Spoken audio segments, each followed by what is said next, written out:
റമദാൻ മാസത്തിൽ ദുബായിൽ ആരംഭിച്ച ഒരു കാരുണ്യ ക്യാമ്പയിൻ.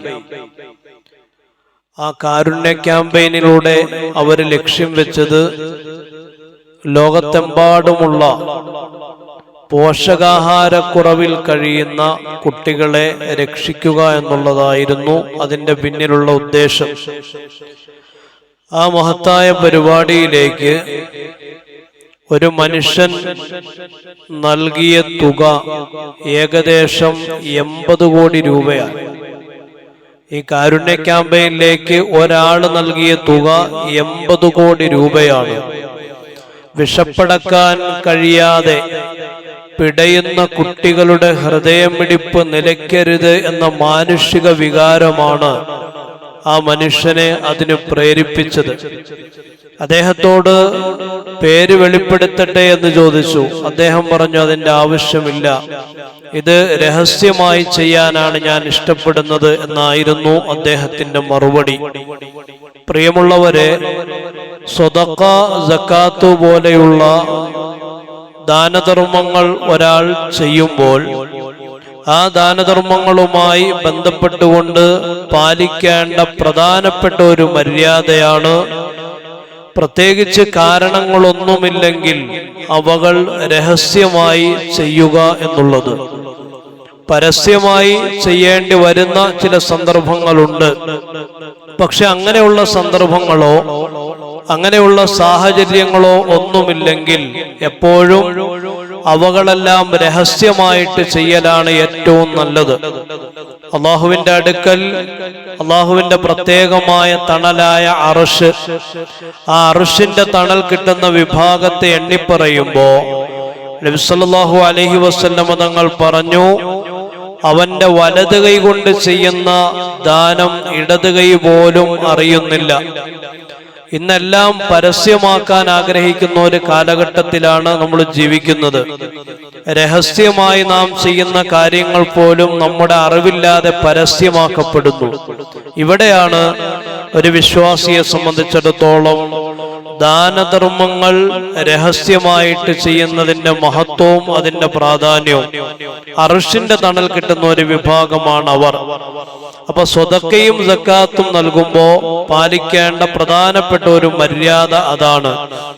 രണ്ടാമത്തെ മര്യാദ, നിഷ്കളങ്കമായി നല്ല നിയ്യത്തോടുകൂടി അള്ളാഹുവിന്റെ പൊരുത്തം മാത്രം ആഗ്രഹിച്ചുകൊണ്ട് സ്വതക്ക നൽകുക, സക്കാത്ത് കൊടുക്കുക. നാളെ ഖിയാമത്ത് നാളിൽ അള്ളാഹു 3 വിഭാഗം ആളുകളെ ഹാജരാക്കും. ആ 3 വിഭാഗത്തിൽ ഒരു വിഭാഗം ദാനധർമ്മങ്ങൾ ചെയ്ത ആളുകളായിരിക്കും. അവരോട് അള്ളാഹു ചോദിക്കും, നീ എന്തിനു വേണ്ടിയാണ് ദാനം ചെയ്തത്? അയാൾ പറയും, അള്ളാഹുവേ, നിന്റെ തൃപ്തിക്ക് വേണ്ടിയാണ്. ഉടനെ അള്ളാഹു പറയും, അല്ല, കദബ്ത, നീ കള്ളമാണ് പറഞ്ഞത്. നീ ദാനം ചെയ്തത് നീ വലിയ ഔദാര്യവാനാണ് എന്ന് അറിയപ്പെടുന്നതിന് വേണ്ടിയാണ് നീ ദാനം ചെയ്തത്. അതുകൊണ്ട് മലക്കുകളെ, ഈ മനുഷ്യനെ പിടിച്ച് നരകത്തിലേക്ക് വലിച്ചെറിയുക. വെറുതെ വലിച്ചെറിയാലല്ല വേണ്ടത്, ഇയാളുടെ മുഖം നിലത്തുകുത്തി ഇയാളെ നരകത്തിലേക്ക് വലിച്ചെറിയൂ എന്ന് നാളെ സ്വതക്ക ചെയ്ത മനുഷ്യനെ ചൂണ്ടിക്കൊണ്ട് അള്ളാഹു പറയുമെന്ന് സയ്യിദനാ റസൂലുള്ളാഹി സ്വല്ലല്ലാഹു അലൈഹി വസല്ലം. അപ്പോ നിഷ്കളങ്കമായ നിയ്യത്ത് ഈ വിഷയങ്ങളിൽ അനിവാര്യമാണ്. 2. മൂന്നാമത്തേത്, ഒരു വ്യക്തിയെ സംബന്ധിച്ചിടത്തോളം അയാൾ സക്കാത്ത് കൊടുക്കേണ്ട ആളാണ് എങ്കിൽ സക്കാത്തിന്റെ കഴിഞ്ഞ ദിവസം നമ്മൾ പറഞ്ഞ ആ അളവ് പൂർത്തീകരിക്കപ്പെടുകയും ആ സക്കാത്ത് കൊടുക്കൽ ബാധ്യതയാവുകയും ചെയ്ത വ്യക്തിയാണെങ്കിൽ അയാൾ സ്വതക്കയേക്കാൾ മുൻഗണന നൽകേണ്ടത് സക്കാത്തിനാണ്. കാരണം സക്കാത്ത് നിർബന്ധമാണ്, സ്വതക്കയാവട്ടെ സുന്നത്തും. സുന്നത്തായ കർമ്മത്തേക്കാൾ നിർബന്ധമായ കർമ്മത്തിന് മുൻഗണന നൽകുക, അതൊരു മര്യാദയാണ്. മറ്റൊരു മര്യാദ, ഹലാലായ സമ്പത്തിൽ നിന്നും സ്വതക്ക നൽകുക, സക്കാത്ത് കൊടുക്കുക. ചില ആളുകൾ ഒരുപാട് സമ്പാദിക്കും, എന്നിട്ട് ആ സമ്പാദിച്ച ഹറാമിന്റെ പാപങ്ങളെല്ലാം പൊറുക്കാൻ അതിൽ നിന്ന് സക്കാത്ത് കൊടുക്കും. അതൊരിക്കലും സ്വീകരിക്കപ്പെടുന്നതല്ല. ഒരു വിശ്വാസിയെ സംബന്ധിച്ചിടത്തോളം അവന്റെ ലക്ഷ്യവും മാർഗവും പരിശുദ്ധമാവണമെന്നാൽ എങ്ങനെയെങ്കിലും സമ്പാദിച്ചത് ദാനം ചെയ്താൽ കൂലി കിട്ടില്ല. നല്ല രീതിയിൽ നല്ല മാർഗത്തിലൂടെ സമ്പാദിച്ച് അത് നല്ല നിലയിൽ ചെലവഴിക്കുമ്പോഴാണ് അതിന് പ്രതിഫലം കിട്ടുക. നബി സല്ലല്ലാഹു അലൈഹി വസല്ലം തങ്ങൾ പറഞ്ഞു, ഇന്നല്ലാഹ ത്വയ്യിബുൻ ലാ യഖ്ബലു ഇല്ലാ ത്വയ്യിബ. അല്ലാഹു പരിശുദ്ധനാണ്, പരിശുദ്ധമായതല്ലാതെ അല്ലാഹു സ്വീകരിക്കുകയില്ല എന്ന് സയ്യിദുനാ റസൂലുള്ളാഹി സ്വല്ലല്ലാഹു അലൈഹി വസല്ലം. അത് പ്രധാനപ്പെട്ട ഒരു മര്യാദയാണ്. അതുകൊണ്ട് സമ്പാദിക്കുമ്പോൾ അല്ലെങ്കിൽ ദാനം ചെയ്യുമ്പോൾ നല്ല സമ്പാദ്യത്തിൽ നിന്ന് ദാനം ചെയ്യുക. കേരളത്തിൽ അറിയപ്പെടുന്ന, ലോകത്താകമാനം അറിയപ്പെടുന്ന ഒരു മലയാള സിനിമാ നടൻ, അദ്ദേഹത്തിന്റെ അടുക്കലേക്ക് ആരെങ്കിലും എന്തെങ്കിലും ദാനം വാങ്ങുന്നതിന് വേണ്ടി ചെന്നാൽ അദ്ദേഹം പറയും, എന്റെ സമ്പത്ത് മുഴുവനും ഞാൻ സിനിമാ മേഖലയിലൂടെ ആ പണിയിലൂടെ ഉണ്ടാക്കിയ വരുമാനമാണ്. എന്നാൽ എനിക്ക് പാരമ്പര്യമായി കിട്ടിയ ചില സ്വത്തുക്കളുണ്ട്, അത് അല്പമാണ്, അതിൽ നിന്ന് ഞാൻ നിങ്ങൾക്ക് എന്തെങ്കിലും ദാനം തരാം എന്ന് പറയുന്ന ഒരാള് മലയാള സിനിമാ മേഖലയിലുണ്ട്. പാരമ്പര്യമായി കിട്ടിയ സമ്പത്തിൽ നിന്നും ദാനം ചെയ്യുന്നയാൾ. അപ്പൊ അദ്ദേഹം കൊടുക്കുന്ന ദാനം ചിലപ്പോൾ 100 രൂപയായിരിക്കും, ഇല്ലെങ്കിൽ 500 രൂപയായിരിക്കും. അപ്പൊ അദ്ദേഹത്തിന് പോലും അറിയാം മറ്റുള്ളതെല്ലാം ഹറാമാണെന്നും ഇത് മാത്രമേ ഹലാലായിട്ടുള്ളൂ എന്നും. അതാരാണ് എന്ന് ആലോചിച്ച് ചിന്തിക്കേണ്ട കാര്യമില്ല. നമ്മുടെ മമ്മൂക്കയാണ് എന്നാണ് പറയപ്പെടുന്നത്, അല്ലാഹു ആലം. അപ്പോ ഹലാലായത് സമ്പാദിക്കുക, ഹലാലായ രീതിയിൽ ചെലവഴിക്കുക. അതുപോലെ തന്നെ ഇവകൾ ദാനം ചെയ്യുമ്പോൾ ശ്രദ്ധിക്കേണ്ട മറ്റൊരു വിഷയം, തനിക്കിഷ്ടപ്പെടുന്ന വസ്തുക്കൾ ദാനം ചെയ്യുക എന്നുള്ളതാണ്. തനിക്കിഷ്ടപ്പെടുന്ന വസ്തുക്കൾ വിശുദ്ധ ഖുർആൻ പ്രത്യേകമായിട്ട് പറഞ്ഞു, നിങ്ങൾക്കൊരാൾ എന്തെങ്കിലും തരുമ്പോ കണ്ണ് ചിമ്മിക്കൊണ്ടല്ലാതെ നിങ്ങൾക്കത് സ്വീകരിക്കാൻ കഴിയാത്തതിന് നിങ്ങൾ ദാനം ചെയ്യരുത്. ഓ, ഇതെന്താ ഇത്, ഇതാർക്കേലും കൊള്ളാമോ എന്ന് നമ്മളൊരു വെറുപ്പിന്റെ വാക്കിലൂടെ പറയുമല്ലോ. അങ്ങനെയുള്ള ഒരു വസ്തു നിങ്ങൾക്കാരെങ്കിലും തന്നാൽ നിങ്ങൾ ആ ഒരു രീതിയിൽ മാത്രമേ അത് സ്വീകരിക്കുകയുള്ളൂ. അങ്ങനെയുള്ള വസ്തുക്കൾ നിങ്ങൾ മറ്റുള്ളവർക്കും നൽകരുത് എന്ന് വിശുദ്ധ ഖുർആനിലൂടെ അല്ലാഹു തആല പറയുക. ലൻ തനാലുൽ ബിർറ ഹത്താ തുൻഫിഖൂ മിമ്മാ തുഹിബ്ബൂൻ. നിങ്ങൾ ഇഷ്ടപ്പെടുന്നതിൽ നിന്ന് നിങ്ങൾ ചെലവഴിക്കുമ്പോഴാണ് നിങ്ങൾക്ക് അതിന്റെ പ്രതിഫലം കിട്ടുക എന്ന് വിശുദ്ധ ഖുർആൻ. അപ്പോൾ ഇഷ്ടപ്പെട്ടത് വേണം ആളുകൾക്ക് കൊടുക്കാൻ. അതുപോലെ തന്നെ മറ്റൊരു മര്യാദയാണ് ആവശ്യക്കാരായ കുടുംബക്കാർക്ക് ആദ്യം നൽകുക എന്നുള്ളത്. ആദ്യം ചെലവഴിക്കേണ്ടത് കുടുംബക്കാർക്കാണ്.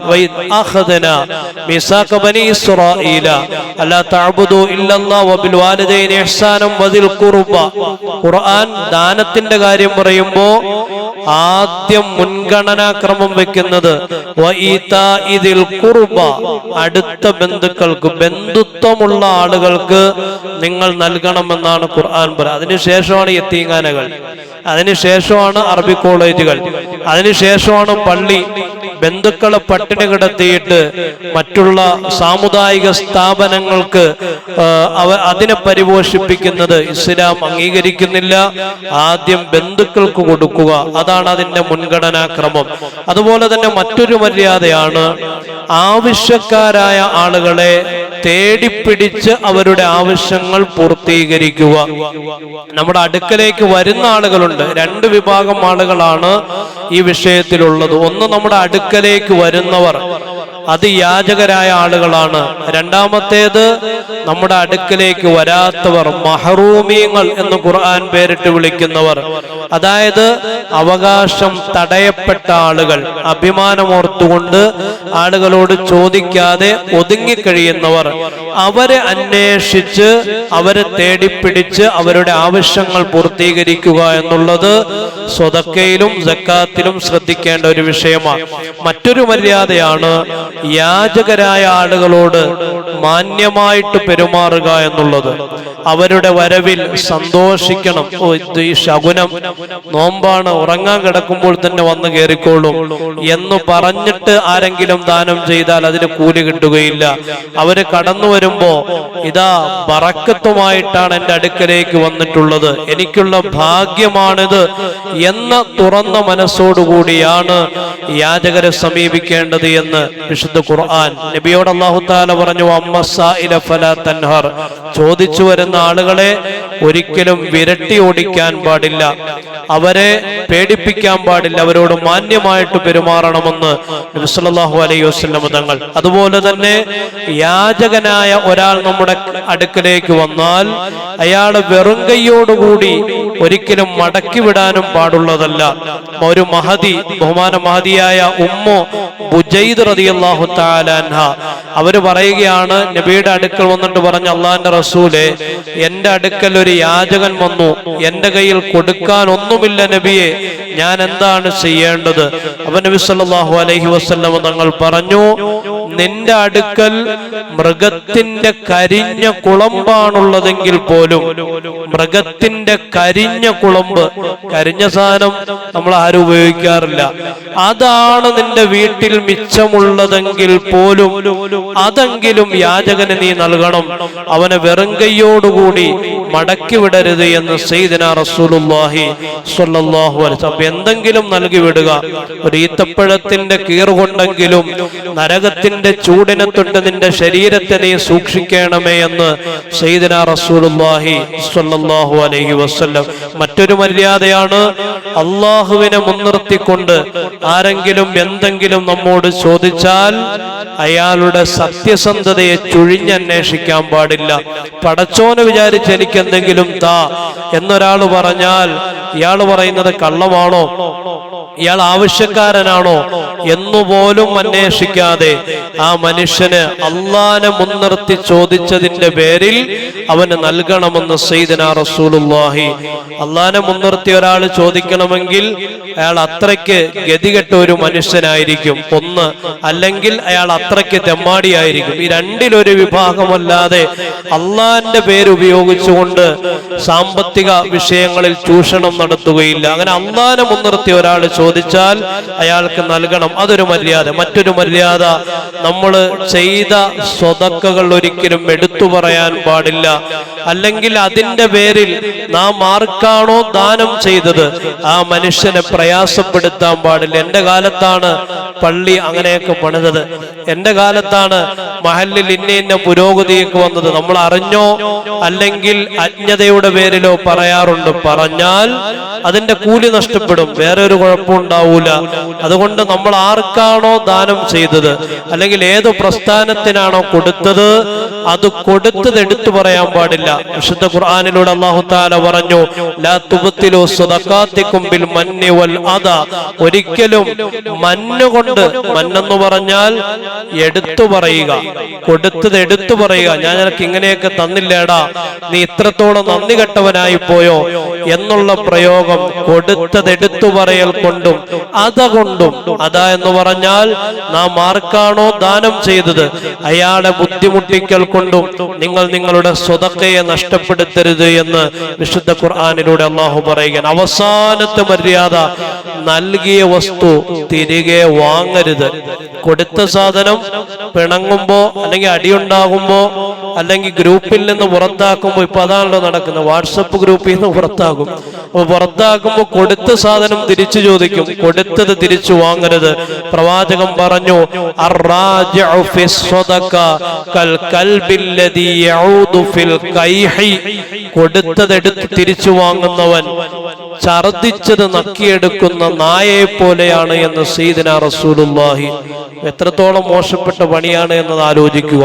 അപ്പോ ഈ വിഷയങ്ങളൊക്കെ സ്വതക്ക ചെയ്യുമ്പോഴും ദാനം ചെയ്യുമ്പോഴും സക്കാത്ത് കൊടുക്കുമ്പോഴുമെല്ലാം ഈ പറയപ്പെടുന്ന മര്യാദകൾ പാലിച്ചാൽ നാളെ അള്ളാഹുവിന്റെ അടുക്ക വലിയ പ്രതിഫലമാണ് അള്ളാഹു നമുക്ക് തയ്യാറാക്കി വെച്ചിട്ടുള്ളത്. പടച്ചതമ്പുരാൻ ദാനധർമ്മങ്ങളിൽ വന്നു പോകുന്ന എല്ലാ വീഴ്ചകളും അള്ളാഹു വിട്ടുപുറത്തു മാപ്പാക്കുമാറാവട്ടെ. നമ്മൾ ചെയ്യുന്നത് അള്ളാഹു പൂർണ്ണമായും സ്വീകരിക്കുമാറാവട്ടെ. ആഖിറു ദഅ്വാനാ അൽഹംദുലില്ലാഹി റബ്ബിൽ ആലമീൻ. അസ്സലാമു അലൈക്കും വറഹ്മത്തുള്ളാഹി വബറകാതുഹു.